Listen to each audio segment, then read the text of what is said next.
like documentation. They're dating now. What did you say, Carly? I don't know. It's all. It's for the camera. Well, I'm a fan. She's shipping us. I ship it hard. Yeah. wait, do I take her right here? It's official. Cali B asked Hey, me. hey. Cali B asked me. Caleb. Ah! Caleb officially asked me out. It only took him 4.5 months to get up the courage. Oh my goodness. Let's talk about the process.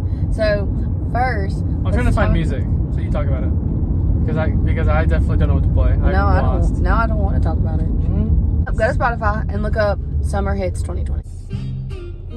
Heck yeah! How Caleb and I met. We were at an outreach for our school where we get to like pray for people and minister to people on Bourbon Street during Mardi Gras. And I was his team lead, so I was over him. So we started from the beginning. Really, we kind of created this cool dynamic where I was in charge and telling him what to do. Okay. So First of all, that's not true. yes, it is. I was your team lead. I didn't listen to you. I listened to Yes, Jimmy you- and Andrew and Mario.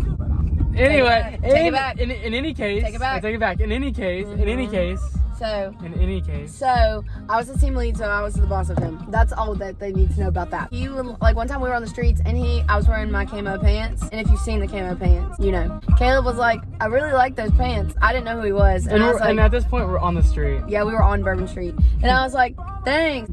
And then part of my job as a team lead was to like check on all of our students and make sure that they were doing okay and see if they needed like encouragement or anything like that. So I was stopping every team with my partner. Stopped Caleb and his partner, Romy, and I was like, hey, are y'all good? And he was like, yeah, we're good. What's your name? And I was like, Hayden, good night. He was like, okay, cool, how old are you? And I was like, why the heck are we having this conversation on Bourbon Street right now? Like, we got to the hotel for the conference. Like, whenever we would pass each other, he would stop me and like say something. Well, first he forgot my name. Let's talk about that. One of the opening things that he said to me one time was, hey, so I forgot your name.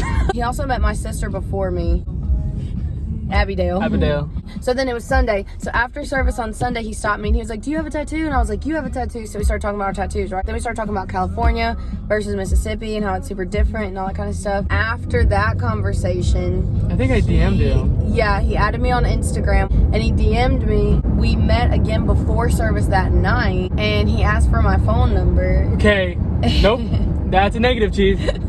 We were talking with, I forgot who we were talking with, but we were talking about like the Enneagram. And there's this podcast I listened to by this artist, and he goes super in depth about the Enneagram and each number, and he writes songs about it. And she was super into it, so she asked if she could put her number in my phone so I can send her the podcast. That's not what I said. I said, can I send this to myself? And you threw your number in my phone. I didn't. Throw is dramatic. Like Peyton Manning throws a football. That's how far you threw your phone number in my phone. Anyways, my number was in his phone. Somehow it got there. Not really sure how that happened. And he texts me during the service and says, hey, is it okay if I save your number?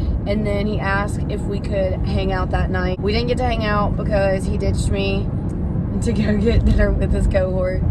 And then...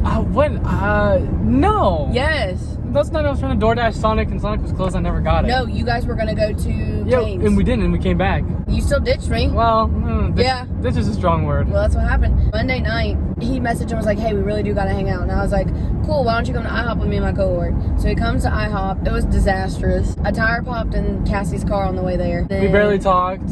I got food poisoning. We didn't get to talk at the table because AT talked the whole time. I got food poisoning that night.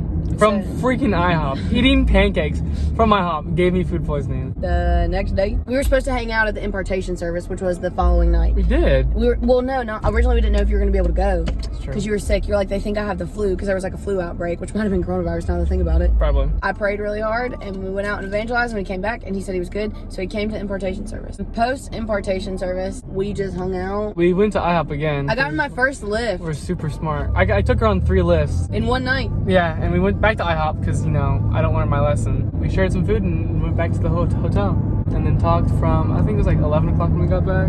Something like that. Talked from like 11 o'clock to like 5 a.m. Yeah. And I had like a 7 a.m. flight. It was an 8 a.m. flight, but you had to leave the hotel at... It's like 6:30. Yeah. So we talked till 5 o'clock and I left the hotel at 6:30. But we texted that whole entire day. And then I called you on the phone the next day. No, we didn't text today that you left. Yeah. We barely talked your travel day. No, because I was driving in San Fran most of the day. Yeah. we talked every single day except for I think one day. And I think we did talk that day, but we only talked for like 5 minutes. The day you were in Dallas. Yeah, because I was sick. Yeah, because you got sick. I was supposed to come out June 14th through the 19th. Yeah, I was supposed to go June 14th. Caden's sister got coronavirus. So I had to cancel our trip the day, 2 days before I was supposed to fly out. So then we had to wait another 3 weeks. Yeah. And then I flew in 2 days ago. He wasted no time. But we also were very, very intentional to make sure that we prayed about everything. I met his parents through FaceTime. We talked about it and we thought it would be super like lame if he asked me out on FaceTime. So we agreed to not that I was not going to ask her out over the FaceTime. So however long that took for me to come here was how long we were going to be talking. And it was hard. Like whenever we realized we were gonna have to wait 3 more weeks to see each other because of the coronavirus, it was hard. I was like, She was crying. I did cry. I don't cry. I'm a man. What? We were like, well, should we just consider ourselves dating even though we can't see each other? Like we waited and we prayed about it. We waited till he got to fly in, and he met my parents in person and my whole family.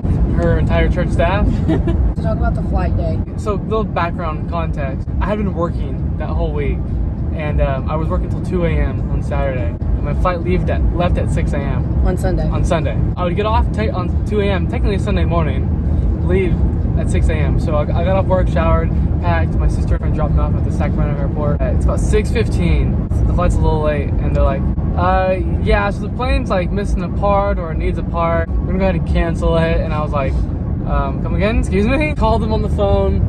Got the only flight that was available. Literally, like her mom, my mom, they were all on American Airlines trying to find a faster flight either into Mobile or Gulf Shore. Looking it up. Yeah, so they rescheduled my flight. So I was leaving at 7:30, and I was gonna land in Charlotte, North Carolina at about 3 o'clock. And then my flight from Charlotte didn't leave till about 8:15. Instead of getting there at 3 o'clock from a 6 a.m. flight from Sacramento. With like very few layovers. With no layovers, getting there early, I have enough time to come back, go to church, hang out, and kind of rest. Her family had to drive 5 hours to come get me from New Orleans because I had to fly in at 9:30 p.m. It was a frustrating day. I was tired. I got like 2 hours of sleep, like the entire 48 hours. It was rough. But now he's here.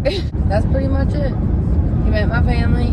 That's another thing, was he did not ask me out until he talked to my parents and let them know his intentions. That he was literally just trying to be my best friend. Just trying to hang out. Just a fling. No real plan. Right. Don't want to date. A summer fling. Right. And then as soon as August comes, I'm going to cut her off and find someone else. Yeah. Yeah. That it's too close to home for me. I'm sorry. I'm just kidding. Anyway, in any case, we're dating now. Yeah. We're going to do this long distance thing. I'm not sure. We're going to date while you're here, and then when you go back, right. We'll see. We'll be really good friends. Best friends. Best friends. Yeah. Yeah. You can be my wedding, you just can't be the groom. I could be your You be the greeter. That's like insulting. Like when you're friends with someone but not close enough to have them like in your wedding, so you make them an usher. Yeah. That's like the worst thing. It makes you feel less important than just going to the wedding.